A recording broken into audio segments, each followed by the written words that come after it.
iniciar nosso encontro doutrinário dos domingos de manhã, buscando nesse instante, depois de uma semana que tivemos nos dedicando a todas as atividades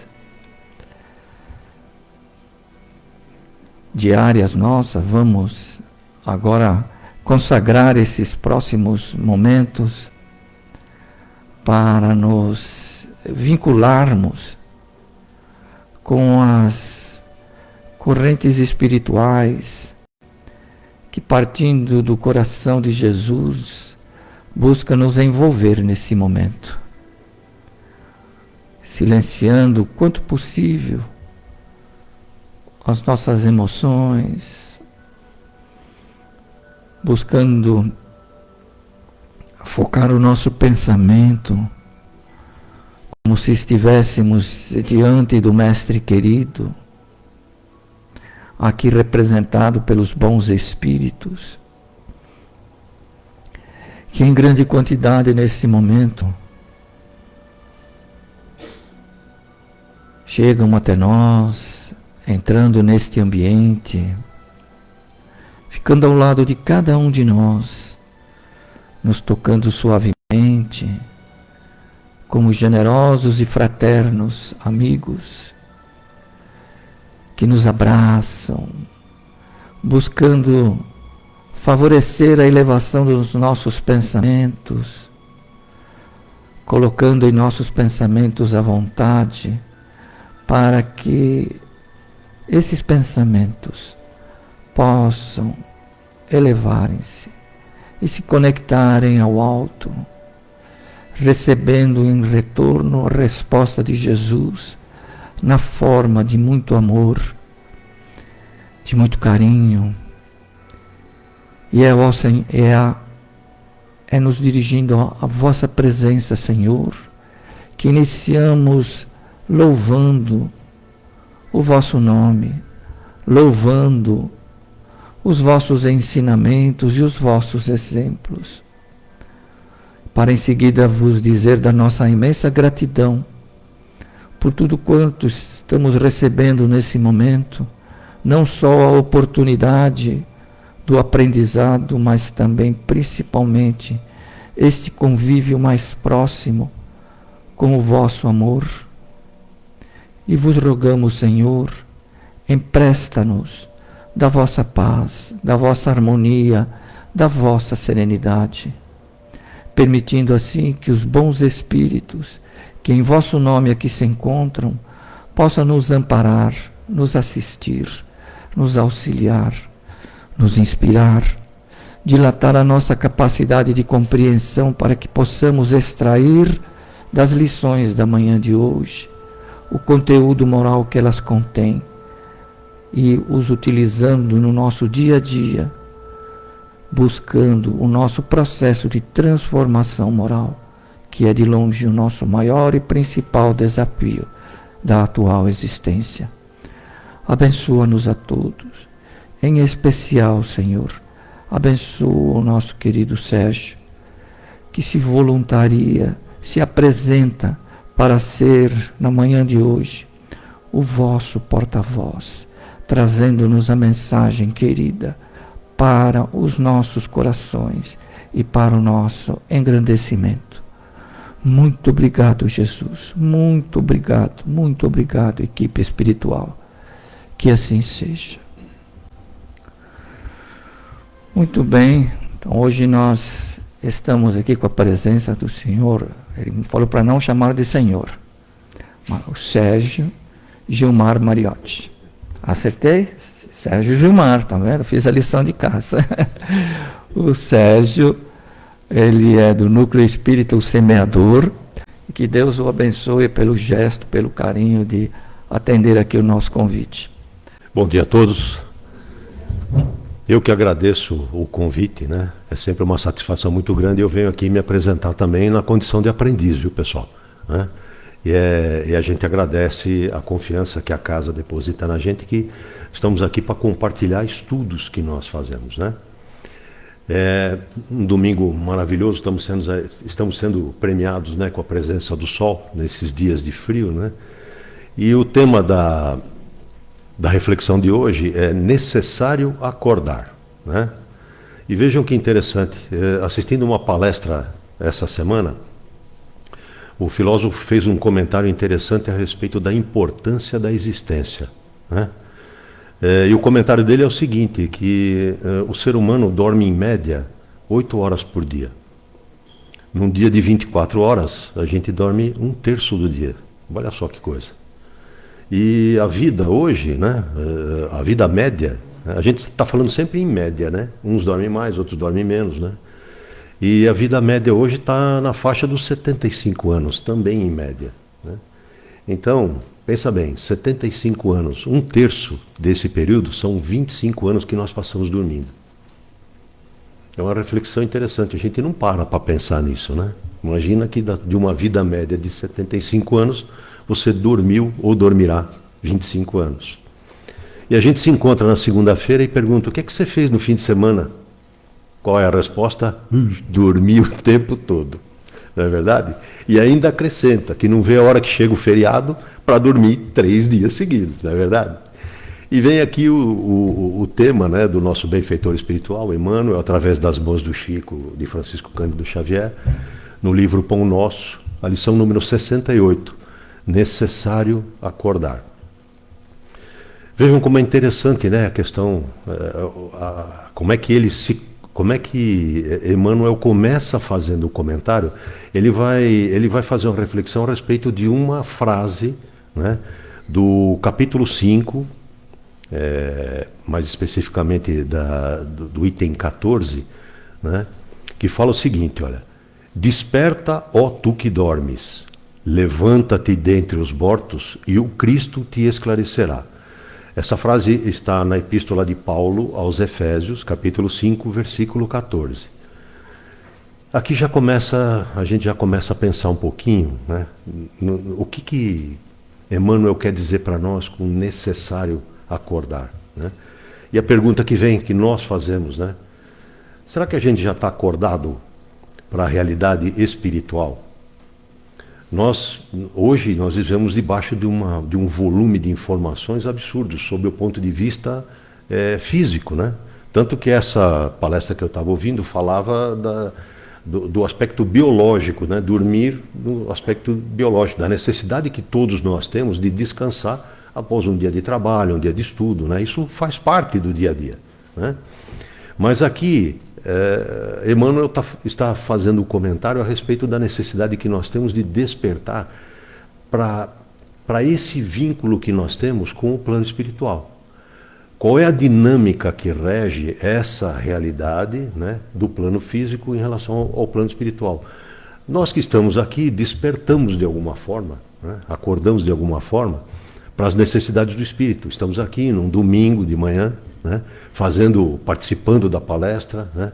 Posteriormente muitos vão participar de algum estudo. Isso faz parte do desenvolvimento, isso é muito importante para nós, porque ao estreitarmos esse conhecimento, né, isso facilita a nossa caminhada, porque não está fácil para ninguém, a gente sabe, né? Nós estamos sendo provocados a todo instante para as reflexões que envolvem o que nós estamos fazendo aqui, né?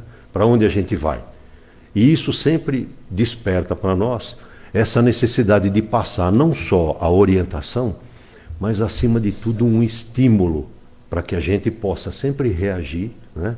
E que esse convite que a doutrina espírita faz para nós possa atingir um ponto fundamental, que é não só a consciência, mas o coração. Quando a gente começa a entender que esse processo ele faz parte de um processo lento, né?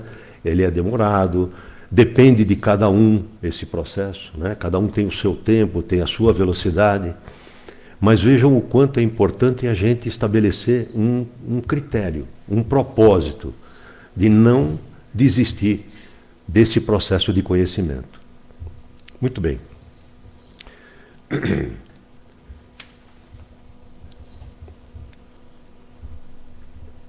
Quando a gente fala da importância do despertar para o conhecimento espiritual, é que a gente precisa ter em consideração, levar em consideração, que esse processo de crescimento ele é contínuo. E o desenvolvimento, ele não é opcional, é obrigatório para cada um de nós. Nós sempre vamos passar por um processo de aprendizado em qualquer momento. Até quando a gente está descansando, a gente provavelmente vai estar passando por algum aprendizado.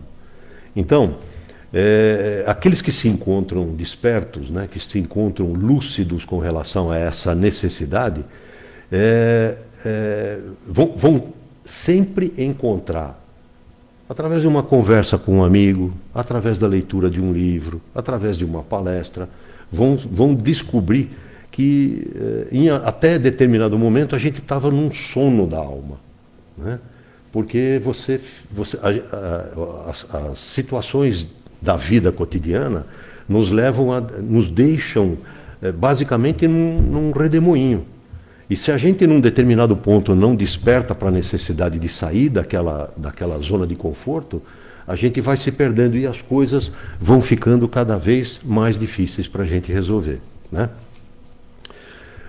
Vejam que essa frase de Paulo aos Efésios, ela era dirigida aos encarnados. Aos encarnados. E aqui a gente começa, puxa vida, mas por que ele falava que era possível acordar? Por que ele fala aqui dos mortos, né? É porque existe uma diferença grande entre você estar encarnado e estar desperto, né, para as realidades espirituais. Olha como é que a gente pode levar em consideração. São poucas palavras, né, mas vão sempre despertar na gente a dúvida. Por que ele fala dos mortos? Porque naquele momento em que ele falava aos Efésios, ele queria que, acima de tudo, o pessoal começasse a pensar em termos de imortalidade da alma. Porque a gente fica pensando sempre no plano material. A gente sabe, a vida tem começo e tem fim, né? Todos nós aqui um dia vamos desencarnar. Queremos ouvir quando a gente chega lá em cima, puxa vida, você demorou, hein? Não é verdade? Todos nós queremos isso. Então tem um processo que permite que a gente observe e dê o valor significativo a esse período entre o nascimento e o desencarne. Porque nós todos sabemos que algo existe após a morte. Ou seja, nós não terminamos esse sacrifício todos que passamos aqui, né? Essas provocações que temos, né? As dores, os sofrimentos, isso tem um significado para cada um de nós, né? E o fato da gente tomar conhecimento dessas leis que regem esse processo de encarne e desencarne vai tornando a nossa passagem mais suave. A gente não vai escapar das provas, né? Mas a gente vai adquirindo força, adquirindo estrutura para que nesse ponto em que os problemas começam a acontecer, sejam em qualquer aspecto da vida nossa, tá certo? Iniciamos sempre a preocupação com relação à família, né? Depois ao aspecto profissional e ao aspecto social nosso. A nossa vivência, ela é movida por esse relacionamento que nós temos, né? Pais e filhos, né? Marido e mulher, cunhado, sogra. Então a gente tem que aprender a lidar com essas situações, justamente para que a gente possa amenizar os impactos desse contato. Essa evolução, ela vai acontecer de qualquer forma. E sempre com um foco principal, né? Nós estamos aqui para nos melhorarmos, não é para melhorar o outro. Porque muitas vezes a gente fica preso nesse processo. Puxa vida, mas a pessoa não muda. Calma. Como eu disse no começo, né? Todos nós temos o nosso tempo de vivência. Nós temos o nosso momento de acordar ou de despertar. E muitas vezes, esse processo que a gente tem de dificuldades no relacionamento pessoal é mais uma oportunidade que a gente tem de refletir a respeito das necessidades que nós temos de melhorar, intimamente, né? Na casa, lá no Semeador, vocês me permitam fazer, nós temos todo o terceiro domingo de cada mês um encontro, que é o encontro mensal de harmonização pessoal e familiar. E esses aspectos do relacionamento são justamente discutidos lá, são levantados, a gente convida alguém que conhece bem o tema, né? e a gente chama para que a pessoa possa falar um pouquinho para a gente dessas dificuldades no relacionamento, tanto pessoal como familiar. E aí se estende para o trabalho, né, para as relações sociais. E é muito interessante porque a gente pega a luz da doutrina espírita e vai fazendo uma reflexão para poder passar detalhes que vão servir de estrutura para que a pessoa lide com aquilo de uma forma mais suave. Ou seja, não vamos resolver o problema, mas vamos fornecer argumentos, né? Vamos fornecer instrumentos para que a pessoa possa administrar aquela situação e colocar o trem no trilho, como a gente costuma dizer, né? Então, vamos fazer a leitura e fazendo um comentário para que o pessoal possa ficar integrado com a lição, né? Então, o Emmanuel começa assim, olha. Grande número de adventícios, ou não, nos círculos do cristianismo, acusa fortes dificuldades na compreensão e aplicação dos ensinamentos de Jesus.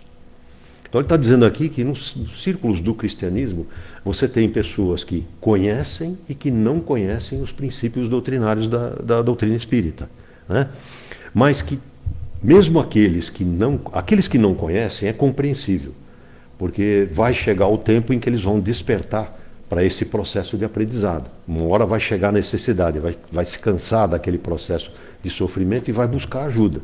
Agora, para aqueles que conhecem, né, normalmente a pessoa acaba dizendo que tem dificuldade para aprender. Adquirem vasto conhecimento, mas tem uma compreensão superficial. Pega o livro, lê o livro e fala, não, eu li tal livro. Muito bem, esse é um começo para todos nós. É importante a gente dar esse primeiro passo para que as pessoas possam despertar efetivamente, porque às vezes você pega a primeira página do livro, né? Às vezes só um enunciado lá já é o suficiente para você encontrar resposta para alguma situação difícil que você esteja passando. Então a gente costuma sempre reforçar esse convite, né? Não só através da palestra, né? Mas vá buscar através da literatura, que nós temos uma literatura riquíssima, a gente vai falar um pouquinho mais para frente, mas não falta orientação para a gente lidar com esse processo, né, das relações do plano físico com o plano espiritual. A doutrina espírita, ela, por muitos, utiliza-se lá uma comparação com um oceano de conhecimento. Vejam que coisa. Um oceano de conhecimento. Mas nessa primeira frase, a gente verifica que o Emmanuel está colocando que muitas pessoas preferem só ficar na praia. Não querem mergulhar. Não querem pôr os pés na água. Vão reclamar. Se colocar os pés na água, às vezes reclama que está muito fria, né? E tem receio de adentrar, porque a gente sabe dos perigos, né, do mar, né? Você sabe que você vai precisar, num determinado ponto lá, a profundidade vai obrigar você a nadar, não é verdade? Então tem muita gente que prefere ficar ali na areia, né? Não quer de forma nenhuma, por uma série de razões. Aqui a gente não está tecendo absolutamente nenhuma crítica. E todo o trabalho hoje está voltado para um estímulo e não para as dificuldades. Emmanuel chama a atenção para a necessidade da gente acordar para essa realidade. Mas ele também vai pontuando situações que vão estimulando a gente a ir buscar ajuda, né? Então, para não ficar naquele conhecimento vago, quando a gente fala, né, porque as pessoas preferem... É gostoso você ficar caminhando na praia, não é verdade? É gostoso. Mas para a questão de conhecimento, quando a gente usa a metáfora do oceano, imaginem, gente, o tamanho do oceano que nós temos aqui no planeta. Imagina a vastidão de conhecimento que a gente pode adquirir ao adentrarmos nesse mar, né? Ainda que seja lá, a água está fria, não tem problema, dá mais um passo, né? Vai indo. Vamos aprender a nadar nesse mar para que a gente possa depois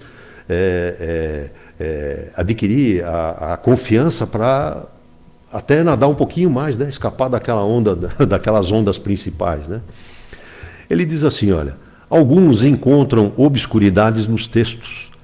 Outros perseveram nas questiúnculas literárias. Olha só, questiúnculas são questões pequenas, né? Aqui a gente percebe que muitas vezes a pessoa pega um livro para ler. Nós não podemos deixar de considerar que muitos dos livros que nós temos à disposição, principalmente o Evangelho, nós precisamos considerar a questão da tradução. Então muita gente pega o livro às vezes e pega uma tradução que às vezes está equivocada. Isso pode acontecer, né? Uma tradução que veio não só de uma língua, mas de várias línguas, até chegar no português, pode ter lá uma discordância, né? Até problema de escrita mesmo, né? Então a pessoa lê aquilo e de repente começa a colocar aquilo como dificuldade, né? São situações que permitem essa observação aqui. Olha. Alguns encontram obscuridade, ou seja, dificuldades, né, nos textos, por conta de questões pequenas, né? E aí acabam encostando o livro em algum lugar, né?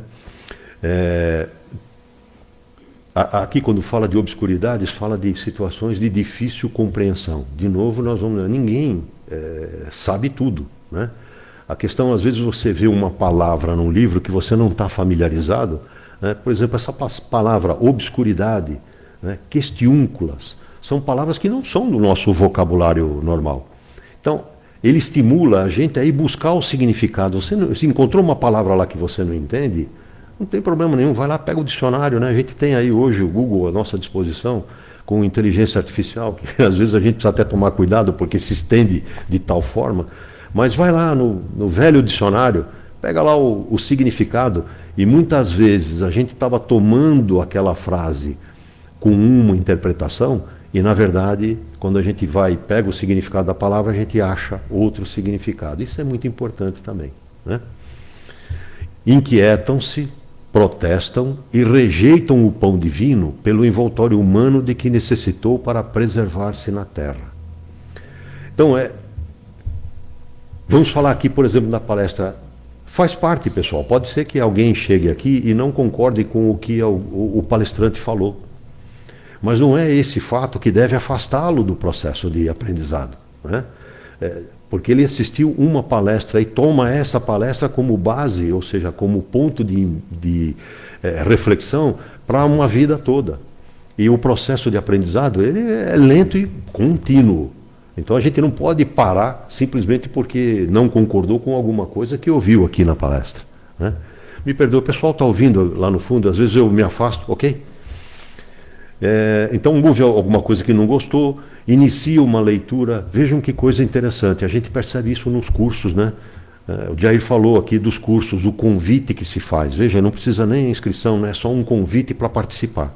Veja um estímulo que a gente tem, não só nessa casa, mas em todas as outras casas, né, religiosas, de uma forma geral, todos recebem um convite para participar. E aí, às vezes, a pessoa pega um livro, lê a primeira questão e acha que por ali, não, esse livro não é interessante para mim. Eu vou fazer uma observação aqui que é interessante. Quando a gente convoca um grupo para estudar o Livro dos Espíritos, quando chega a primeira pergunta, o que é Deus? A resposta dos espíritos, normalmente o pessoal fala assim, não, mas não me convenceu. Aí faz o quê? Desiste da leitura. E eu posso garantir para vocês, pessoal, pelo estudo que a gente faz, a gente vai começar a entender os princípios dessa primeira questão quando a gente está chegando lá na 450 ou na 650, porque cada um entende de uma forma diferente o que está acontecendo lá. Porque nós fomos criados simples e ignorantes e passamos pela questão da evolução, cada um na sua velocidade, ou seja, nós não temos todos a mesma capacidade de entendimento, né? E isso, alguns andam mais rápido, outros andam um pouco mais devagar. Isso faz parte, é natural. Mas você não pode ler a primeira questão e desistir, porque aquilo ficou difícil de você entender, né? Vejam que coisa. Nós temos hoje, só da parte de psicografia de Francisco Cândido de Xavier, cerca de 450 livros. Divaldo Franco, mais 250. Me perdoem se eu estiver falando números, mas é mais ou menos por aí, tá certo? Então nós temos mais ou menos aí uns 700 livros à nossa disposição, né? para fazer a leitura. Não precisa ler tudo esse ano não, tá, gente?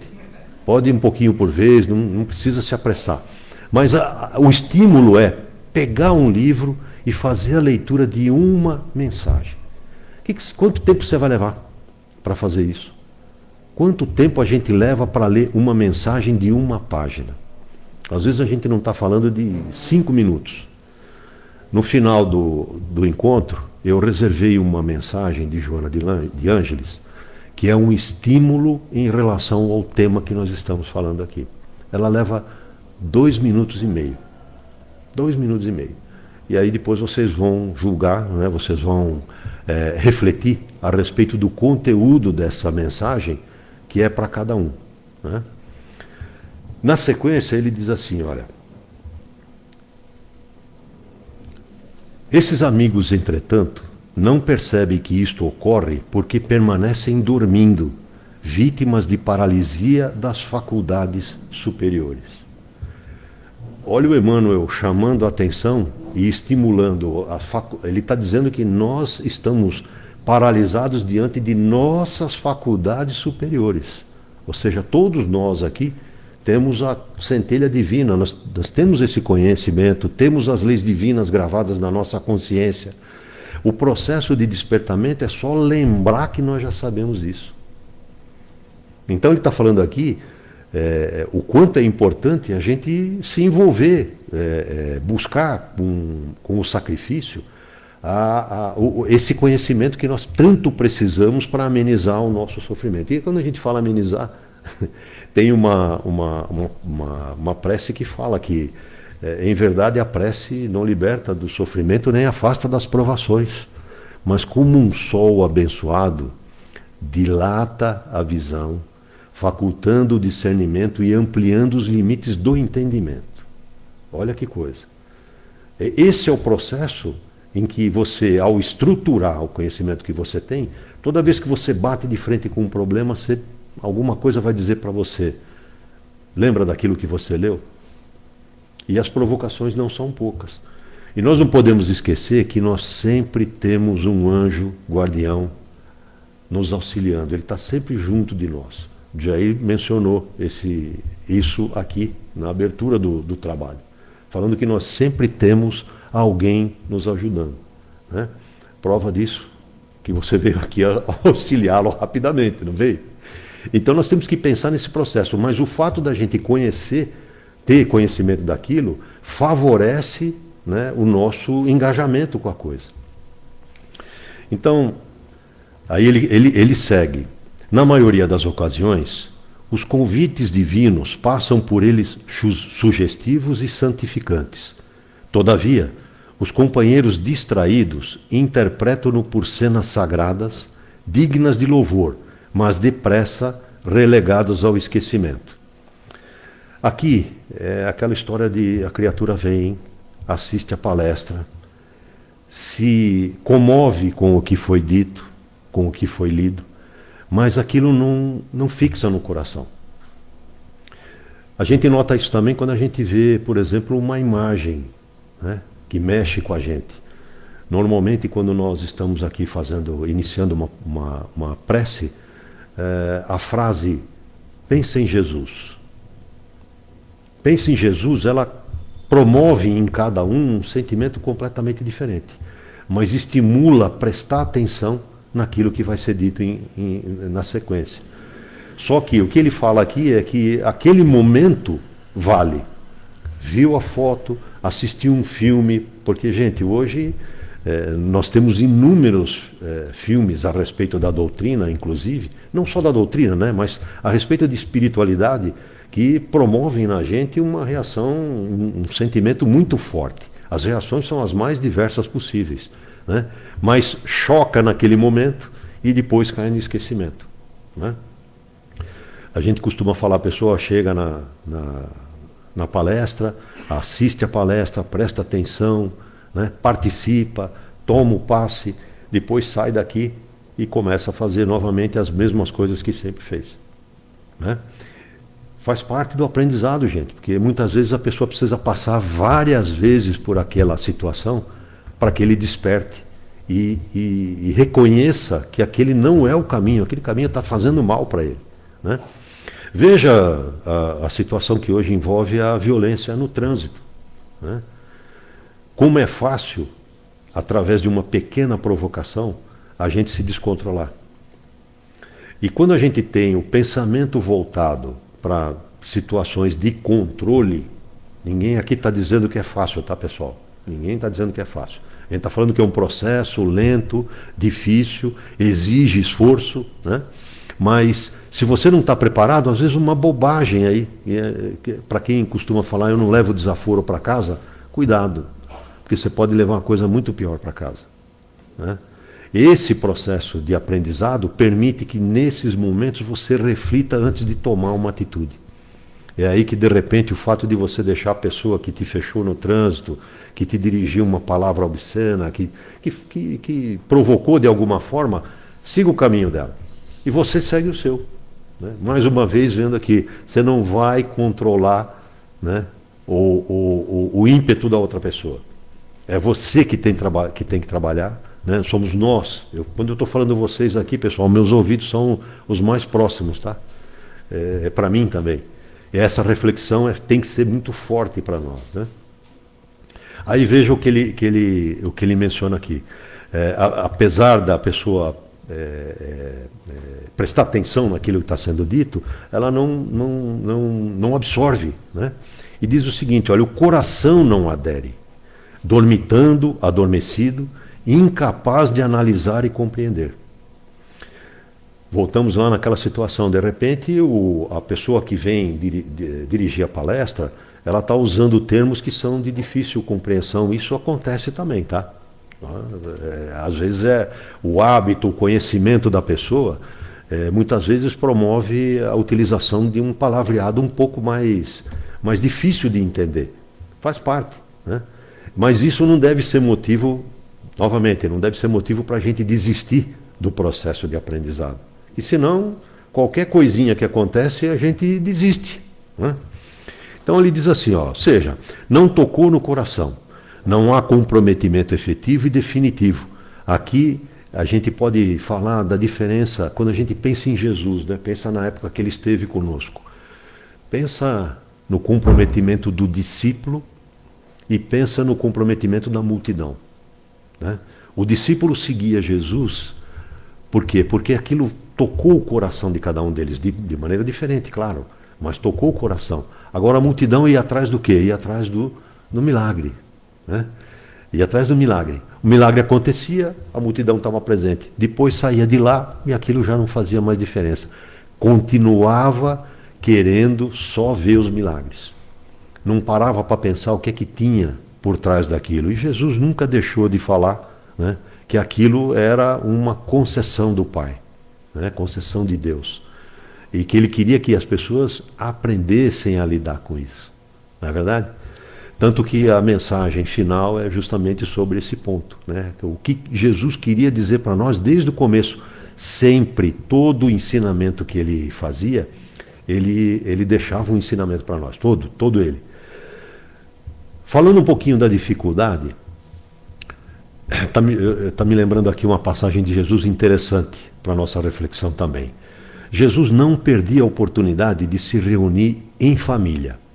Por quê? Porque ele chegava na casa de uma família, ele sabia que aquela família ia convidar não só os parentes, mas também amigos, pessoas que eram do relacionamento da família, né?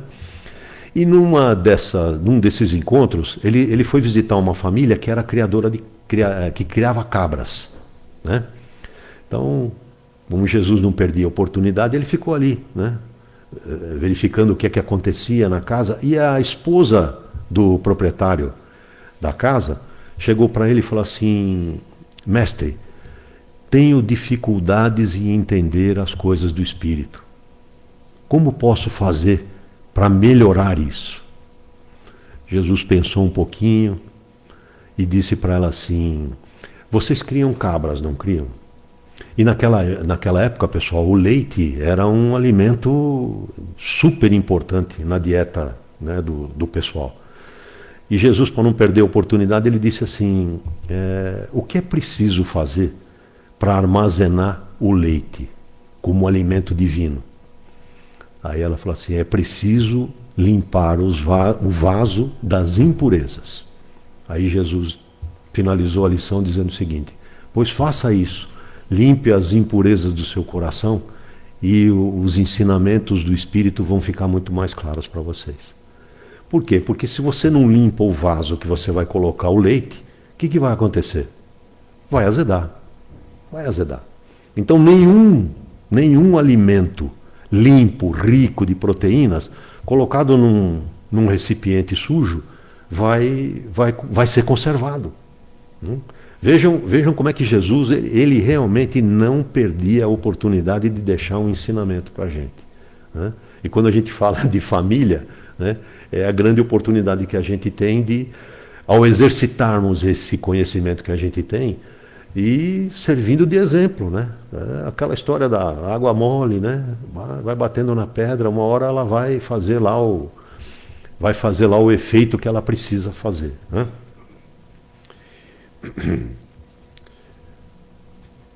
Aqui a gente fala da questão de quando você aprende, né, a lição, você se compromete com ela.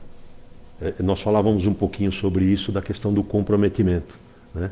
Uma coisa é você fazer o voluntário, outra coisa é você se comprometer com aquele processo, né? Quando a gente participa dos trabalhos de uma casa, a gente sabe o quanto é difícil, né?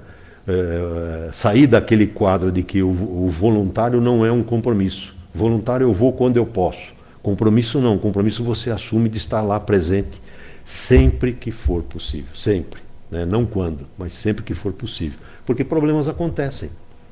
Eventualmente você pode ser obrigado a ter um outro trabalho, alguma outra atividade, e você tem que se afastar, né? Mas esse é o ponto que a gente toca, né? A criatura necessita indagar de si mesma o que faz, o que deseja e a que propósitos atende e a que finalidades se destina.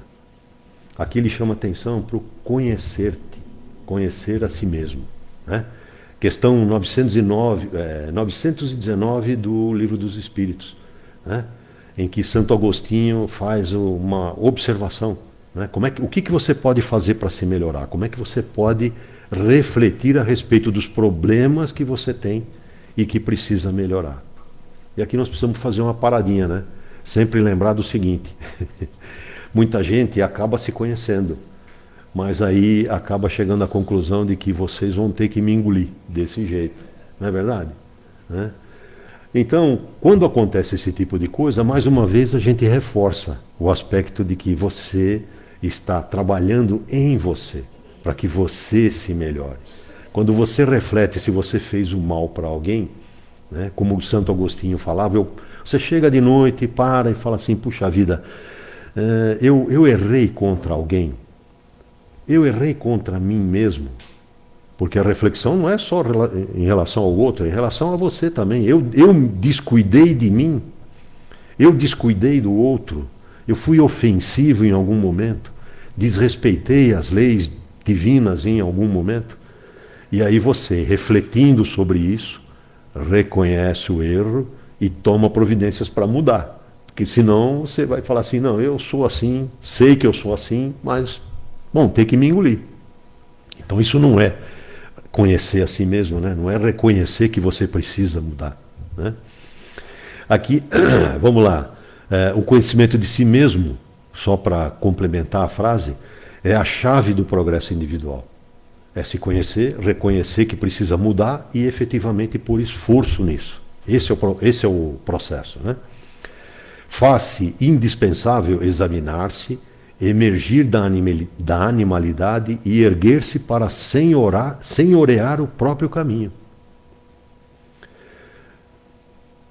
Quando a gente está preso aos processos anteriores, à nossa primitividade, muitas vezes são os outros que nos dirigem, porque provocam em nós justamente aqueles efeitos do instinto. Nós temos que sair do processo de instinto que serviu para nós, para a defesa pessoal, para começarmos a nossa vida efetivamente, mas temos que nos desligar disso para que a gente se assenhore da nossa vida, né? Quando você está falando aqui de não deixar o outro dirigir sua vida, a gente está falando sobre todos os aspectos. Vida pessoal, relacionamento pessoal, né? Relacionamento familiar. Né? Senão a família, se você não passar esse conhecimento, muitas vezes você fica à mercê de equívocos que podem estar sendo conduzidos e você não para ensinar. Esse é o processo, né? Então, todos nós passamos por mágoas, dores, decepções, né? E quando a gente constrói, olha aqui a questão do aprendizado, né? Todos nós passamos por dores, traições, por dificuldades, né? Por dores. Mas quando a gente aprende a lidar com o perdão, voltando aqui, né? Às vezes você chega numa palestra e fala: Jesus estimulava o perdão aos adversários, né? As traduções são as mais diversas, muitos falam inimigos e tal, mas um adversário é um adversário, né? Quando você aprende a lidar com os aspectos que envolvem o perdão, é aqui que você segue em frente, assenhoreando a sua vida, né? Grandes massas, supostamente religiosas, vão sendo conduzidas através das circunstâncias de cada dia, quais fileiras de sonâmbulos inconscientes. Aqui nós não falamos daqueles que nunca ouviram falar da palavra da doutrina, né? Ou a respeito de religião, ou a respeito de espiritualidade. Nós falamos daqueles que já conhecem, mas se deixam levar pelas circunstâncias da vida. Ou seja, conhecem o processo, mas diante dos problemas reagem ainda dentro do instinto. Não conseguem sair daquele processo. E toda vez, a gente sabe, né, tem vários provérbios, né, que dizem que quando dois bicudos se encontram, certamente a gente vai ter confusão, eles não vão conversar, né? Outra coisa, a gente não consegue resolver uma conversa aos gritos. Não consegue. E a gente vê muito isso, assiste muito isso, né?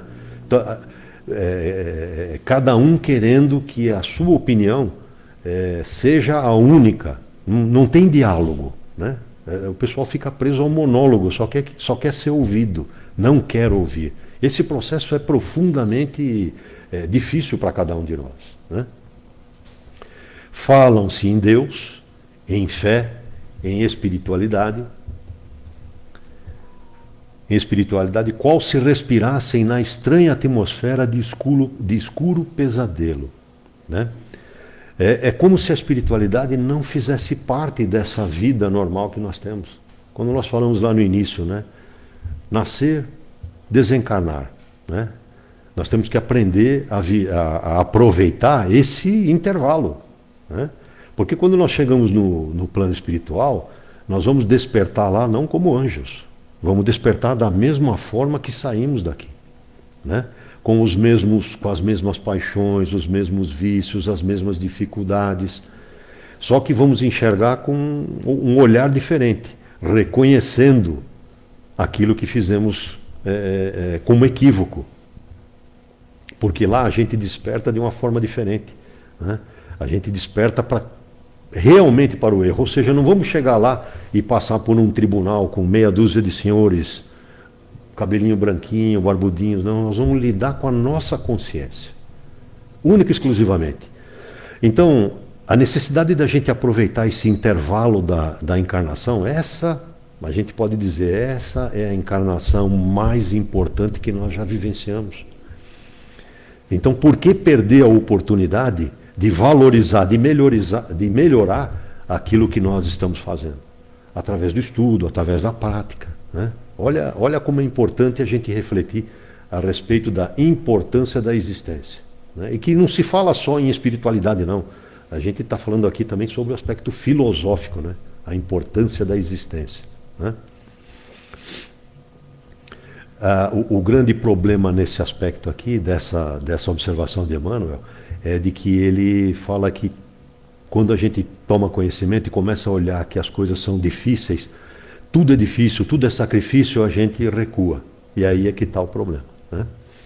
Sacudidas pela corrente incessante do rio da vida, rolam no turbilhão dos acontecimentos, enceguecidas dormentes e semi-mortas, até que despertem e se levantem, através do esforço pessoal, a fim de que o Cristo as esclareça. Então chega um momento em que esse turbilhão que nós vivemos aqui, de alguma forma, muitas mensagens falam do aguilhão da vida. Muitas vezes a gente é despertado pela dor, né? Pela dor. E quando vem a dor, aí a gente vai buscar ajuda e efetivamente encontra essa relação com a espiritualidade que tanto nos ajuda, né? Pelo consolo, pelo esclarecimento, a lidar com essas dificuldades que a gente tem, né? É isso, pessoal. Vamos então para o... Eu trouxe uma mensagem aqui que eu vou fazer a leitura a título de prece de encerramento, tá bom? Como estímulo para que todos nós possamos refletir. O teu Cristo. Possuis recursos inimagináveis que estão em germe em tua alma, aguardando seus estímulos. Por enquanto, sintonizas com as províncias de sombras por onde transitaste, e já devias ter te libertado da sua presença. Vês que outra, descobres a força que jaz em ti, aguardando. Jesus utilizou-se de seus recursos para demonstrar a finalidade a que se destinavam. Acalmou os ventos e devolveu ao mar a sua tranquilidade. Liberou obsidiados e restituiu o equilíbrio aos obsessores. Sarou enfermidades e recuperou doentes da alma. Multiplicou pães e peixes e alimentou espíritos esfaimados da verdade. Iluminou a terra e jamais se eclipsou. Possuis o Cristo interno, poderoso, que é teu, mas o mantém preso e sem ensejar-lhe ação. Deixa-o espraiar-se através de ti. Ele é harmonia e tu estás desequilibrado. É amor e tu és carência. É claridade e tu és sombra. É vida e tu te debate nos grilhões da morte. Com ele agindo por ti, terás decisão para te negares aos pensamentos doentios, que se transformam em tormentos e ações nefastas. És, antes de tudo, o teu mundo interior, e porque ali ele habita, tudo te renova e dá as margens a que estuem as tuas potencialidades para a realização do programa de paz e vida a que estás vinculado. Joana de Ângeles. Que Jesus nos abençoe, nos ilumine e que nós possamos perceber junto de nós a sua presença hoje e sempre. Que assim seja.